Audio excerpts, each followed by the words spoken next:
Accessing library computer data.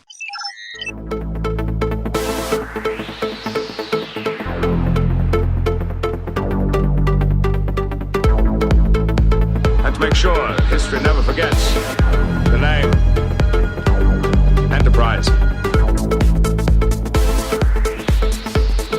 Hey, everybody. Welcome to the Pensky File, or the Pensky Podcast, as it were. If you haven't tuned in before, this is a podcast where we are running through all 178 episodes of Star Trek The Next Generation, giving our thoughts and opinions about each and every one. Right now, we're up to episode 9 of season 2. It's called The Measure of a Man. Kind of a famous one here, The Measure of a Man. It was directed by Robert Shearer, written by Melinda M. Snodgrass. It's her first, maybe not her first script. I'll have to double check all that information, but it's Melinda Snodgrass' script anyway, and it originally aired back on February 13th, 1989. This is the one where Data must fight for his right of self-determination in order not to be declared the property of Starfleet and be disassembled in the name of science. It's just going to be me talking about this one, so it might be quick, but I'll try to hit on all the big points of what I thought right after this break. The two of you acquainted? Yes, I evaluated Data when I first applied to the Academy. And was the sole member of the committee to oppose my entrance on the grounds that I was not a sentient being. What exactly will this work entail? I am going to disassemble Data. And we're back. Welcome back. Measure of a Man. You know, I just rewatched this one, and I was kind of a bit let down. It's kind of a strange feeling, I think, because this episode, I think, is seen as a top 10 by a lot of people who would probably consider themselves sort of fundamentalist Star Trek fans. It has an angle that is a lot of talk and a lot of sort of like philosophical debate about a point of discussion. And there are some people that really like when Trek does that. Trek does that, you know, in a decent amount of its episodes. There's a few scattered action episodes. There's a few mystery ones. There's things like that. There's the Brandon Braga sort of high concept ones. This is one that is all philosophical, a courtroom scene based thing about what basically makes a man, or what makes someone alive. Not to be a man, but what makes someone a sentient being that is worthy of being considered an individual. So it's Data on trial for this one. And the quick sort of plot breakdown is that this guy Maddox comes aboard the Enterprise, which is docked at a starbase, and Maddox says that he is taking Data. He's going to transfer him over to his operation where he's trying to build Noonien Soong's positronic brain. I think that's what he's trying to do. He's trying to build the next Data, and he needs to disassemble and dissect Data to see what makes Data work. And I guess his plan doesn't seem very well grounded because everyone's very suspicious of him. They don't think he'll be able to pull it off. Maybe he's pushing the envelope too soon. So he goes through a whole rigmarole of getting Data to be determined to be possession of Starfleet instead of an individual so that he can do whatever he wants with them. And of course, Picard fights back against that, and we have the whole courtroom scene. It's like I was saying about earlier, it's a very, if you're sort of a Star Trek fan that likes that concept of what the show is, I think this is probably a top 10. This is always sort of a dark horse top 10 episode. It comes really early in the run, sort of comes out of nowhere. It's not a very high concept one that people would really remember. It's memorable to Trek fans, but it's hard to sort of summarize in a quick, efficient way. It's something that is, like I said, it's always sort of a dark horse in ratings. Like I look at a lot of people's ratings and I look at the actors, what the actors thought about this one. Brent Spiner claimed to have thought that this was his favorite episode. Patrick Stewart really liked it. Maurice Hurley thought it was like splendid or something. He used a word that he's not reading through all the sort of post stuff that was taken after the show. He's not prone to sort of heavy praise. He called it stunning. That's what he called it. He lauded Whoopi Goldberg as well. But he's not someone who gives out praise easily, it doesn't seem, because a lot of the episodes he's just like, this is garbage, this is junk, this is junk. So the head writer liked it. The cast generally liked it. It's generally regarded pretty well. And I think I like it too. The problem is that it comes right after A Matter of Honor, which is, they couldn't be really more different. They're both really good. But Matter of Honor is like an adventure action story, and this one is the exact opposite. It's like a very talky, theatrical interpretation of a story. And it's good, but I think it needed to sink in a little bit. I was sort of originally of the impression that it was good, but it wasn't really great. It was a little bit missing the mark. I still think it misses the mark a little bit, and it tries to bite off a bit more than it can chew. It's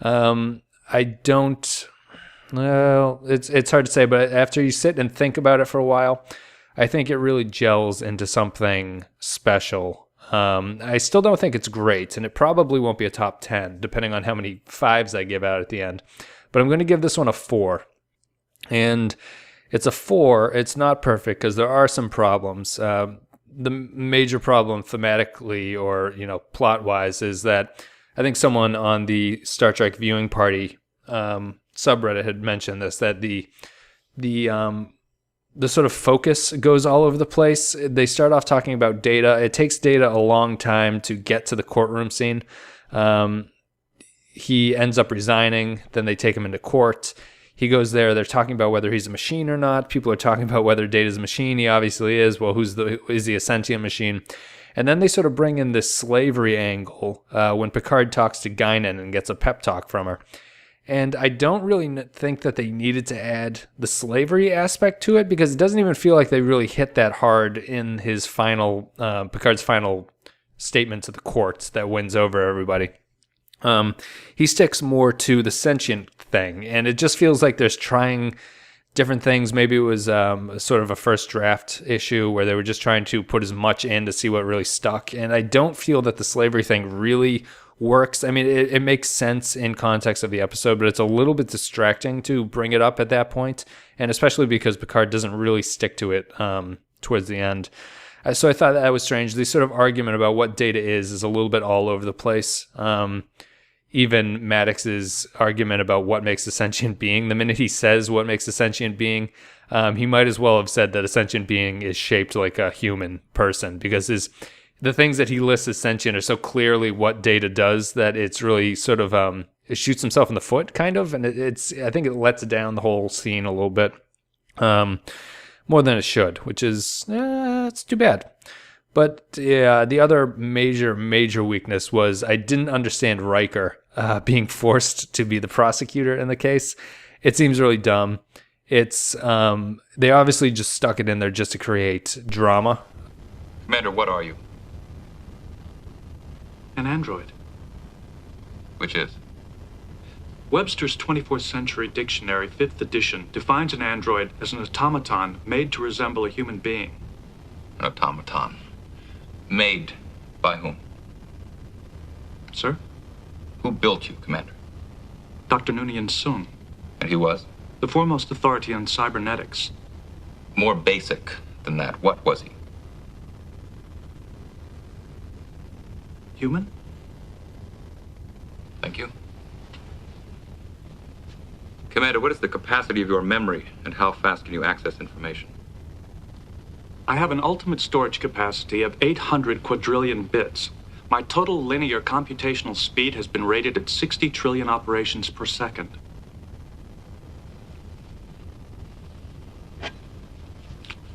Your Honor, I offer in evidence Prosecution's Exhibit A, a rod of par steel, tensile strength 40 kilobars.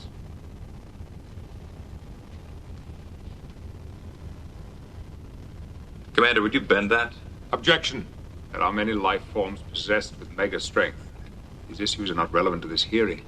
I'm afraid I can't agree, Captain. Proceed with your demonstration, Commander.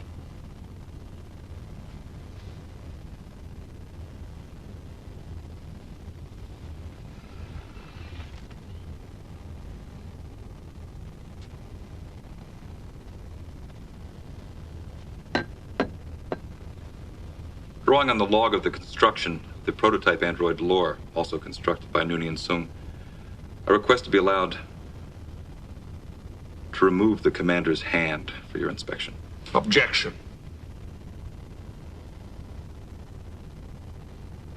Doesn't matter. Objection withdrawn. Proceed, Commander.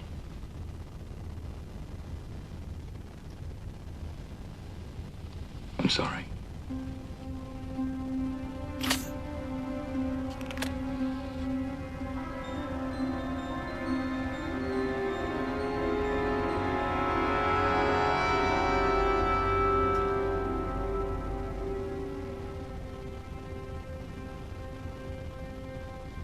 The commander is a physical representation of a dream, an idea conceived of by the mind of a man.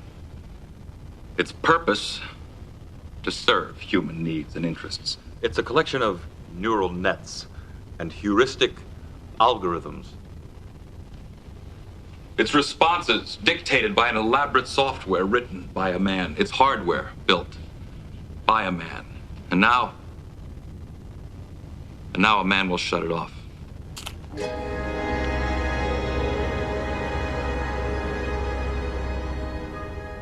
Pinocchio is broken. Its strings have been cut.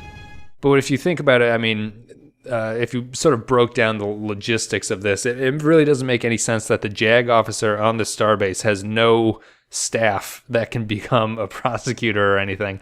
And it instead falls into the second officer of the ship of the person that you're putting on trial, which I guess in the future they don't really have a word for, or they don't really experience conflict of interest at any point. No one has to fill out any forms. No one has to sign anything saying there's a conflict, no conflict of interest, because this episode is loaded with it. Picard is the defense for Data, a little close, which isn't it's probably the least bad. Picard also had a relationship with the judge, which seems strange. That seems like it should be some sort of concern for everybody. And William T. Riker is the prosecuting attorney, which neither Data nor Maddox should be entirely happy about. Maddox is the prosecution. Maddox seems to have no problem with the best friend of this, or one of the best friends of this android, who he's trying to take down, also prosecuting the case. So it's that kind of thing that it really falls apart if you start to think about it in terms of pure plot mechanics. And I know people on the Reddit were sort of doing that. And it's a good idea to nitpick. And I totally agree with that thing, with that sort of line of thought into what's wrong with this show.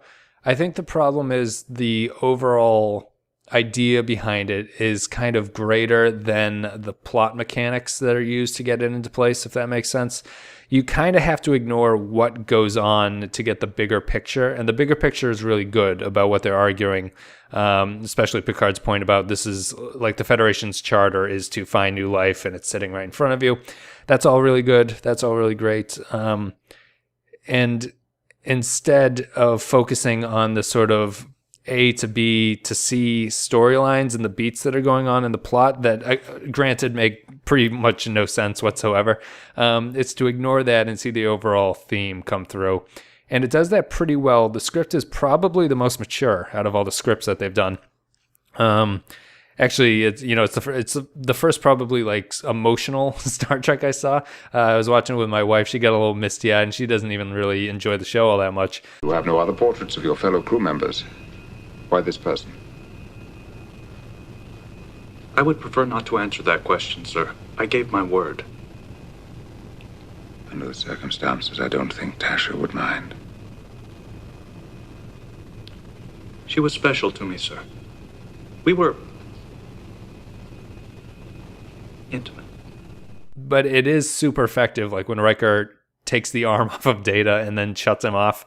It is, it's pretty brutal. I love Frakes, the way he played it. He sat down and he looked like he was just about to get sick.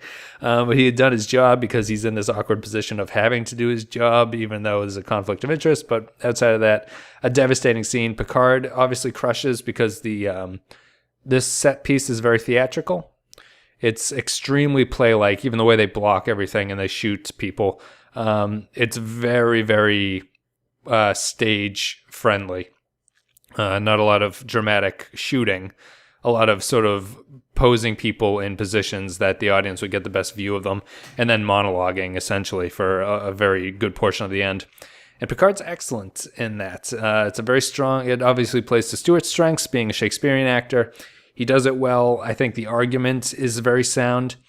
If I was going to change anything, I wouldn't have had Maddox be so unlikable. I don't really know what that serves. It makes him obviously the enemy, but I feel the show could have been a little bit better if the guy was just trying to do his job and wasn't as much of a dick. You know, he could be as sort of short-sighted and only really caring about his outcome of his science, or maybe be driven by he needs to get this to work in order to continue working, something like that. But instead they just make the character, I think what they tried to do is make it as if he doesn't like Data, because he refuses to call Data he calls it it all the time. And I think that they says that they were classmates or something in the academy. And you get the impression that Maddox really just doesn't like Data, and that's the reason he's doing all this stuff, which is a little bit weak with the argument they come. I would have preferred if it was just a sort of generic Starfleet science officer who had a great idea, and maybe his thing was actually working. Like, he could do this, but it would be at a great risk to Data, instead of just not having any plan in place, and he just really wants to do it to see what goes on. They don't do that. They have Maddox just be a dick. He's not ready to proceed, and he wants to chop up Data, instead of, having it be all his hens in a row or chickens in a row, or whatever the fuck that saying is, and just sort of being the risk to Data is the problem. Like, he could make 1 million Datas if he just loses this one. And then the whole individual argument that they were talking about would come into play a little bit better. So I think that's weird.